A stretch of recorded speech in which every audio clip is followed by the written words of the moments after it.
లో రవాణా ఛార్జీల భారం తగ్గించే దిశగా ప్రభుత్వం కీలక నిర్ణయం తీసుకుంది.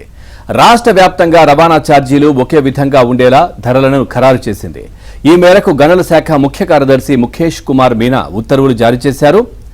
ఇసుక రవాణా కోసం గనుల శాఖ వద్ద రిజిస్టర్ చేసుకున్న ట్రాన్స్పోర్ట్ కంపెనీలు, లారీ అసోసియేషన్ల ప్రతినిధులతో జిల్లాల వారీగా జిల్లా ఇసుక కమిటీలు చర్చలు జరిపాయి.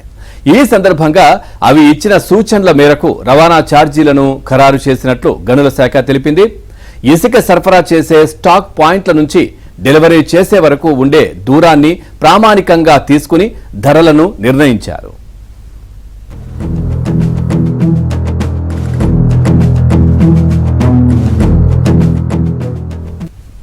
ట్రాక్టర్కు 4.5 టన్నులు, 6 టైర్ల లారీకి 10 టన్నులు, 10 నుంచి 14 టైర్ల లారీకి 18 నుంచి 35 టన్నుల వరకు కిలోమీటరుకు ఏ మేరకు ధర వసూలు చేయాలో ప్రభుత్వం ఈ జీవోలో నిర్దేశించింది. అలాగే స్టాక్ పాయింట్ నుంచి 10 కిలోమీటర్ల లోపుగా 4.5 టన్నుల ట్రాక్టర్కు కిలోమీటర్కు 13.5 చొప్పున ధర వసూలు చేయాలి.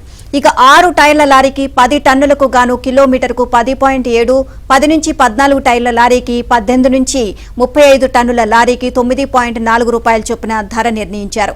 11 నుంచి 20 కిలోమీటర్ల దూరంలో ఇసుక డెలివరీ చేయాలనుకుంటే తొలి 10 కిలోమీటర్ల వరకు R1 ధర, ఆ తర్వాత 11 కిలోమీటర్ల నుంచి R2 ధర వర్తింపజేస్తారు.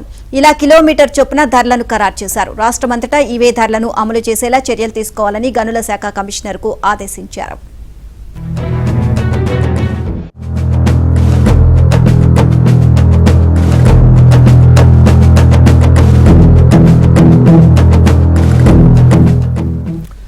ఉదాహరణకు స్టాక్ పాయింట్ నుంచి 14 కిలోమీటర్ల దూరంలో ట్రాక్టర్తో ఇసుక డెలివరీ చేయాలంటే తొలి 10 కిలోమీటర్లకు సగటున కిలోమీటర్కు 13.5 ఛార్జీ ఉంటుంది.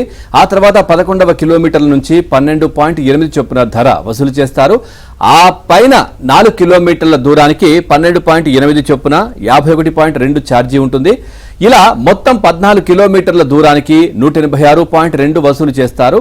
అదే ట్రాక్టర్కు 40 కిలోమీటర్ల దూరంలో ఇసుక డెలివరీ చేయాలంటే 519 మేర ఛార్జీ ఉండనుంది.